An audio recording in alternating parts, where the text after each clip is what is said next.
කවදාරි හිතිලා තියනවද අපි මේ ඉන්න විශ්වයේ කොච්චරනම් රහස් සැඟවිලා තියනවද කියලා?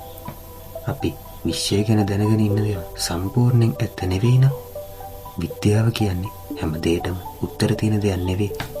ඉතින් අද දේශන් ටිකොඩ් එක අපි බලන්න යන්නේ විද්‍යාවේ උත්තර නැති තැන් තුනක් ගැන.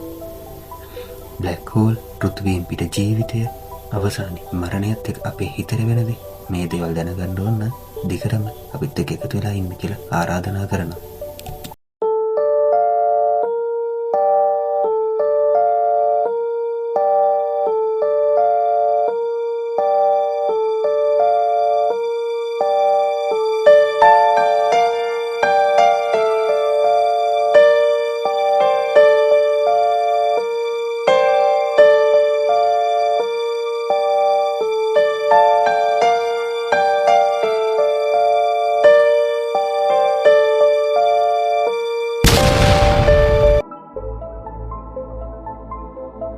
බ්ලැක් හෝල් එකක් හැදෙන්නේ කොහොමද?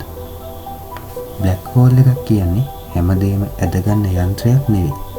විශාල තාරකාවක් තමන්ගේම ඉන්ධන ඉවරුනම තමන්ගේම ගුරුත්ව බලයට ඇතුළටම කඩාගෙන වැටෙනවා. එතකොට අතිශය බලවත් ගුරුත්වයක් ඇති වෙලා බ්ලැක් හෝල් එකක් ඉපදෙනවා. ඉවෙන්ට් හොරිසන් කියන්නේ මොකද්ද? ඉවෙන්ට් හොරිසන් කියන්නේ එක්තරා සීමාවක්. ඒ සීමාව පහු කරාම ආලෝකයටත් ආපසු එන්න බෑ. මොකද ඒකට හේතුව එතනින් පස්සේ එස්කේප් ස්පීඩ් එක ආලෝකයේ වේගයට වඩා වැඩි වෙන හින්දා. කාලය මන්දගාමී වෙනවද? ඔව්. ගුරුත්ව බලය වැඩි වෙනකොට කාලය මන්දගාමී වෙනවා. බ්ලැක් හෝල් එකක් ළඟින් කාලය පෘථිවියේ ඉන්න කෙනෙක්ට අඩු වේගෙන් ගලා යනවා වගේ පේන්නේ ඒ නිසා. මේක කතන්දරයක් නෙවෙයි. සැටලයිට් වලට කාලය නිවැරදි කරන්න වෙනවා. අභ්‍යන්තරයේ තියෙන්නේ මොනවද? බ්ලැක් හෝල් එකක් ඇතුලේ මොනවද තියෙන්නේ කියලා විද්‍යාව තාම හොයාගෙන නැහැ. අපි දන්න ෆිසික්ස් නේද? එතනදි ක්‍රියාත්මක වෙන්නේ නැහැ. විශ්වයේ විශාලත්වය. අපි ඉන්න ගැලැක්සි එකේ තරු බිලියන ගණනක් තියෙනවා.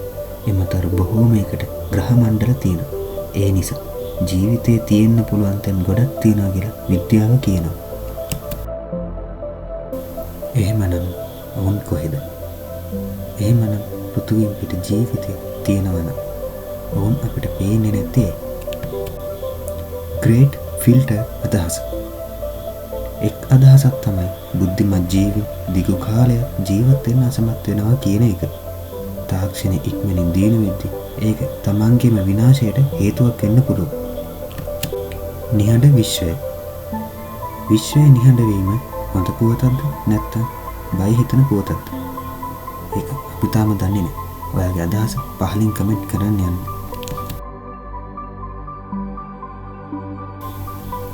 මොළය සහ හිත. මොළයට හානි වුණාම මතකය, සිතීම, චරිතය වගේ සියල්ලම වෙනස් වෙනවා. ඒ වගේ සිදුවීම් ඕනතරම් ඔයාලා අන්තර්ජාලයේ දැකලා ඇති. ඒ නිසා හිත කියන්නේ මොළයට දැඩිව සම්බන්ධ දෙයක් කියලා විද්‍යාව නම් කියන්නේ. විද්‍යාව නවතින තැන. නමුත් හිත කියන්නේ ඇත්තටම මොකද්ද කියලා විද්‍යාවට තාම නියමිත උත්තරයක් නැහැ. මරණයට ආසන්න අත්දැකීම්. බොහෝ අය මරණයට ආසන්න අවස්ථාවල උන් ලැබූ වෙනස් අත්දැකීම් ගැන කියනවා. විද්‍යාව ඒවා විස්තර කරන්නේ මොළයේ රසායනික වෙනස්කම් නිසා ඇතිවෙන දෙයක් කියලා. ප්‍රූෆ් එකක් නෙවෙයි, ඉඟියක් විතරයි. විද්‍යාව හැම දෙයකටම එකපාර උත්තර දෙන්නේ නැහැ. අපි දන්න දේවල් වලට වඩා අපි නොදන්න දේවල් තව ගොඩක් තියෙනවා. ඔයා මේ ගැන මොනවද හිතන්නේ? දේශන් ටිකත් සමග තවත් ගැඹුරට හිතමු. ඊළඟ වීඩියෝ එකෙන් ආයෙ හම්බ වෙමු.